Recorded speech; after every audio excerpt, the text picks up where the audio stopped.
Hey guys, it's me Lunar, welcome back to another Red Dead Redemption 2 video. In this one, I'll be showing you guys how to get all 28 in-game player perks, 26 if you don't have the special edition of the game. They're gained by crafting all trinkets and talismans, which will require you to kill all legendary animals and collect some unique items along the way in order to craft them. Plus, you will have to complete all 90 in-game challenges to get the Legend of the East outfit, but I will be going over challenges in their own videos. There are only 27 perks listed in the menus, but the Legend of the East outfit gives you 7 perks and there's only 6 listed for some reason. So you will see 27 when there in fact is 28. All 28 of these perks improve health, stamina, deadeye, and overall gameplay in some way, and I've listed everything you need to know in the description, including what each perk does, along with timestamps for each legendary animal, and all unique items as well. If the video is helpful, a like is appreciated. To get the legendary animals is easy, but just time consuming. The first legendary animal I'm collecting in the game is the legendary moose. I will go over the steps for this one, and you can do the rest on your own, but I will show you the locations of where to start. Travel to the location on the map I show you right here. When you're in the right spot, in the top left corner, it will come up saying you are in legendary animal territory, which I assume you guys have seen before. That part is required for the animal clues to show up, however. Once it does, use your eagle vision to look around the area and you will spot the 3 yellow clues. They also show on your minimap as a small question mark. For the moose, it was to find tree rubbings, dung and fur. Each clue points to the next. After the 3rd clue, the animal will show up close by and you simply need to kill and skin the animal. Now, once you skin the animal, the moose here, for example, gives you the legendary moose antler, which you need to craft the moose antler trinket. The legendary moose pellet can be taken to the trapper to create legendary moose moccasins and jacket, so you can make sure to keep that. Take your pellets and sell them to the trapper so you don't take up space, and then you're ready to move on to the next animal. So now I will show you guys the location of the first clue and skip to me skinning the animal, as you know what to do now. Before you start, one problem you will come across: if the legendary animal or the clues don't show up where I say they are, or you're in legendary territory but the message doesn't appear, then you will have to leave and come back a few days later. This happened to me for the legendary ram, white bison and Tatanka bison, but I just left the area and camped for a few days, or returned to the closest town and slept for a few days. The best thing to do is to move on to the next animal if you have them, and then sleep for a few days while you're there, because you have to go away from the area in order for the legendary animals to spawn. But you'll probably come across this problem, as it seems to happen to most people. Another thing you should know: if you're killed by one of the legendary animals, like the bear for example, you'll have to go away and sleep for a couple of days for the clues to come back, so make sure you remember that. Next then, we will take a look at the location of the legendary bear. After all the animals, we will then check out the rest of the items needed. So I'm just going to show you me getting all of these in game.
So guys, now we have most of our legendary animals, but 4 of them you may not be able to get yet. The legendary panther requires you to finish all 10 Master Hunter challenges, the legendary panther being challenge number 10, and does not show up in the game until then. Check out my video for that for help, but once you're on challenge 10, go to where I am on the map beside Braithwaite Manor and you will find the panther there. The final 3 I will show you cannot be collected until the prologue, as they are in New Austin, so you may want to move on to some of the other things and then come back for these at the end.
So now we have all of our legendary animal items, or most of them. You can then start to collect other items you need to craft the trinkets and talismans. We're going to start with the lion's paw. This item is found on the lion at the end of the stranger mission. He's British, of course. You start the mission by talking to the stranger found between Emerald Station and Rhodes in an overturned circus caravan any time after chapter 3. After you talk to the owner, you need to complete different missions to help find their missing zebra, tiger and lion. The final part of the mission is to kill the lion. When it's dead, be sure to loot it for the lion's paw, as it is missable if you don't pick it up, and that is all you need to do. The mission though is easy and it shouldn't take too long. Next, the old brass compass found in Francis Sinclair's cabin after you find all 10 rock carvings on the map. I'm not going to show you the location of all 10, as there are literally tons of guides already online for that, but I will show you the map here of all 10 locations. After you collect all 10, you can post them to Frank Sinclair at the post office, and then wait 24 hours to get your rewards. One of the rewards will be an invitation to his cabin. After you go to his cabin, there's a cutscene, and the compass will be found inside of his cabin on the table.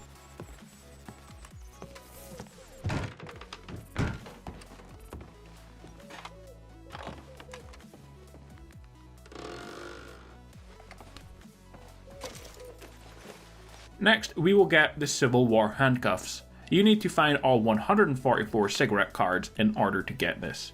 And I have gone over this in another video, but basically the quickest way to get all 144, and it should only take around 10 minutes and cost you $2,000, is to simply purchase them from general stores. As you can see in the video, I do just that. It is tedious, but after you collect all 144, you can travel to the post office and send them in. Wait 24 hours again and you will get the rewards, including the Civil War handcuffs. You can spend a long time collecting all these in the game world, but it just doesn't seem worth the time. The next item we need is the quartz chunk, and we get this from collecting just one of the dinosaur bones in game.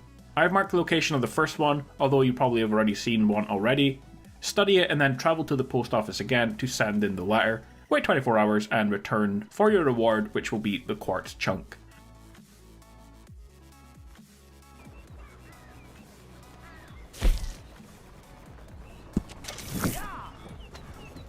Next, we will get the Cobalt Petrified Wood and Abalone Shell Fragment. They're located on the map in the game world, so you can get them anytime after Chapter 2. The Cobalt Petrified Wood is just north of Mount Hagen, across Isabella Lake.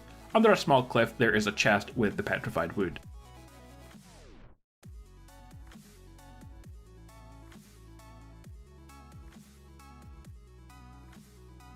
The shell fragment is in an abandoned house in Rhodes. Just north of the sheriff's office, there is a house, and it's just sitting inside of a small workshop. So guys, we are on to our final item for the game. However, if you've done everything in the video already, then you should have everything you need to craft all the talismans and trinkets.